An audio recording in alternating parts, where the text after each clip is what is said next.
Good governing or good politics? Or maybe a little of both. Hey folks, Eric from Another Voice with Eric and Friends, where talk and action go hand in hand.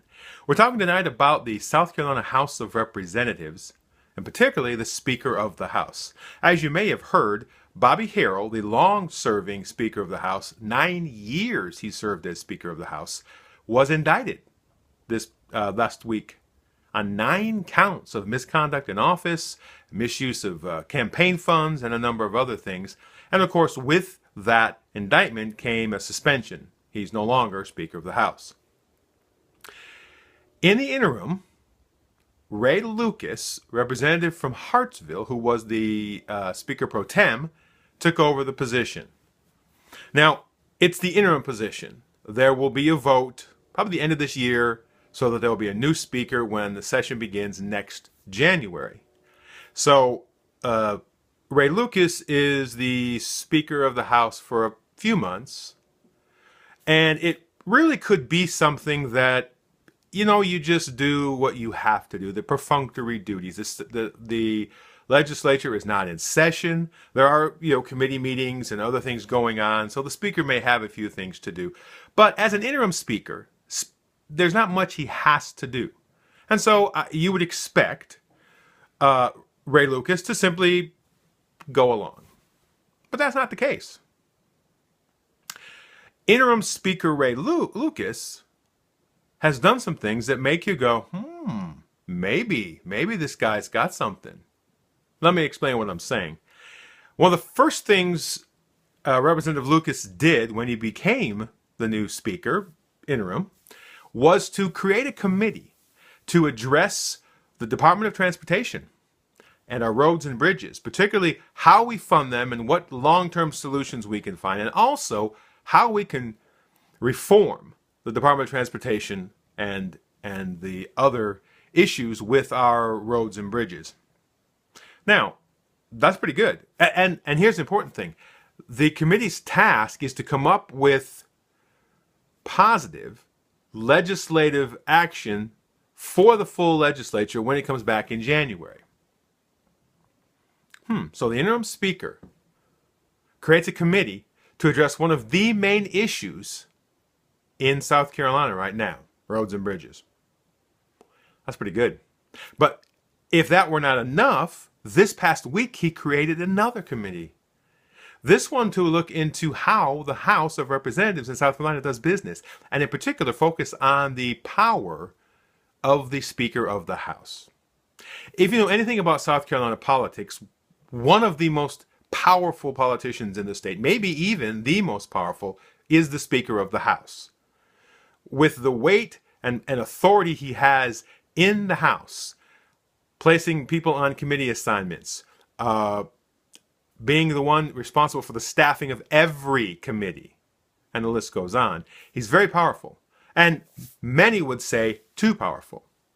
So here the new interim speaker is looking at ways to maybe reduce that power and maybe spread it around and see how the House could act more, shall I say, democratically.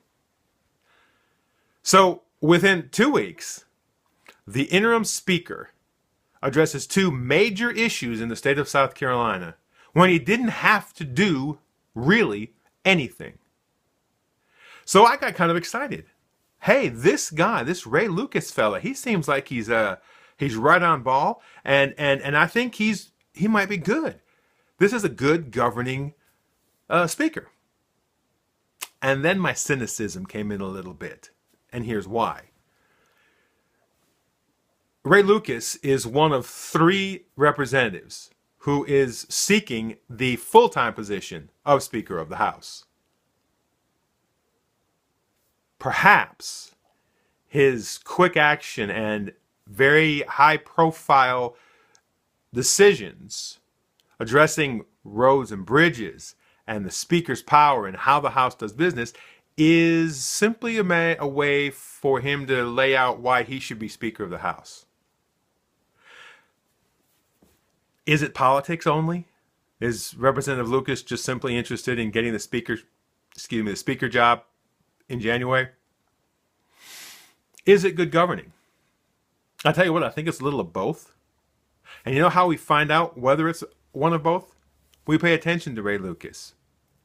Write him. Say thank you for making two good decisions. And then ask him to make sure he follows through on that. And do everything he can in the short window of time that he has as Speaker of the House. Then we'll decide whether or not we'll advise our representatives to vote for him for Speaker of the House. You realize that, right? It's something we don't think about. The Speaker of the House is chosen by other representatives. They vote on who's going to be the Speaker. So what do we have to do with it? They represent us. Representative Wendy Nanny is the representative from my area. And I can tell her, look, I think Ray Lucas is the one you should go for. Or Representative Merrill, or whoever I think is a good choice. They don't have to listen to us, but you know what? When we talk to them, and more of us talk to them, and they realize, they really do care, then they start to listen to us. So I'm excited to see what Interim Speaker Ray Lucas does, how these committees pan out, and if in his short window of time as Interim Speaker, he earns, in my opinion, the right to be the next Speaker of the South Carolina House. Folks, let's watch him, and let's be active and making a difference in our community through who governs us. All right, folks, this has been Another Voice with Eric and Friends. You can hear our podcast. We usually post them on Monday nights on canigetawordin.com. You can go to Facebook at Another Voice with Eric and Friends. Go to Twitter at Be Another Voice, and YouTube at Be Another Voice also. Until we meet again, get out in your community and make a difference.